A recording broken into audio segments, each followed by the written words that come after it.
Сәлем арна көрермендері, қазақша тілді арнаның дамуына үлес қосып тіркеле кетіңіздер. Түлкібас ауданының тұрғыны Ержан Бақытбекұлының TikTok желісіне тіркелгеніне көп болмаған. Қазір ол желі қолданушыларына үй жағдайында құмнан алтын тұндыруды үйретіп жүр. Өзінің айтуынша Батыс Еуропа, Батыс Қытай көлік жолын салуға қатысқан мердігер компания банкроттыққа ұшырап, жұмысынан қысқартуға іліккен. Қазір Ержан жүк көліктерін айдайды, ал бос уақытында қосымша табыс көзі ретінде үйінде құмнан алтын тұндырып өткізеді. TikTok'та әкемнен үйренгендерімді көрсетіп жатырмын. Ол кісі өмір бойы тіс дәрігері болып жұмыс істеді. Көптеген химиялық қышқылдармен жұмыс істейтін. Өзім бұл іспен хобби ретінде қосымша айналысып жүргеніме 20 жыл болды, дейді Ержан Бақытбекұлы. Оның айтуы бойынша, алтынды тұндыруға көбіне өзен жағасындағы құм жарамды келеді. Бірақ алтыны бар құмды іздеп табудың өзінің әдісі бар. Арнайы құм жуатын табақтары болады. Алтынды құмнан бөлек радиоломнан, микросхемалардан аламын.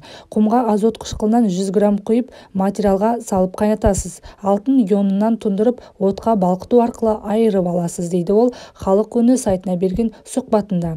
Ержанның айтуынша, алтынға сұраныс көп.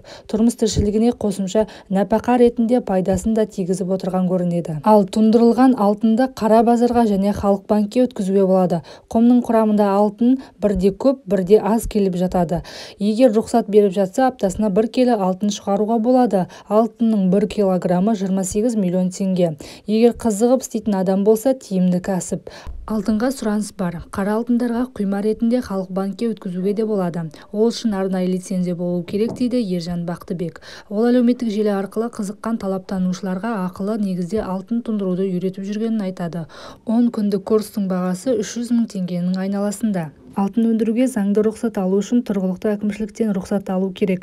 Қойылған талаптарды орындау өте қиын. Мысалы, бір айда 15 килограмм өткізу керек. Ондай мүмкіндігім жоқ, дейді ол. 2018 жылы жер қойнауы және жер қойнауын пайдалану туралы кодекске өзгеріс енгізіліп, рұқсаты бар кен іздеушілер алтын шаюға кірісе бастады. Бұл ретте геолог Ерқанат Тұрсынжанұлы алтын өндіру белгіленген тәртіп астында жүзеге асырылса заңға қайшылығы болмайтындығын айтады. Заңға өзгеріс енгізіліп, кен іздеушілер өзен бойындағы алтынды өндіруге рұқсат берілді. Талап бойынша 3 немесе 5 метр тереңдікке дейін қазуға болады. Ал үй жағдайында алтын тұндырудың процесін көрсетудің ешқандай заңға қайшылығы жоқ. Ары қарай заң аясында лицензия алып, кәсіп істеу әркімнің жеке шаруасы, деп түсіндірді ол. Айта кетелік, кен іздеушілікке арналған лицензияларды беруге өтініштерді беру және қарау қағидаларын бекіту туралы заң бойынша жеке тұлғалар да айналыса алады. Көрсетілген қызметті алушы egov.kz веб-порталы арқылы кен іздеушілікке лицензия беру сәйкес нысаны бойынша өтініш береді. Мемлекеттік қызмет көрсетудің жалпы мерзімі 7 жұмыс күнін, сондай-ақ лицензияны қайта рәсімдеу кезінде 7 жұмыс күнін құрайды. Заң бойынша шашыранды алтынды күнтізбелік жылда 50 килограммнан аспайтын алтын өндіруге рұқсат етілген.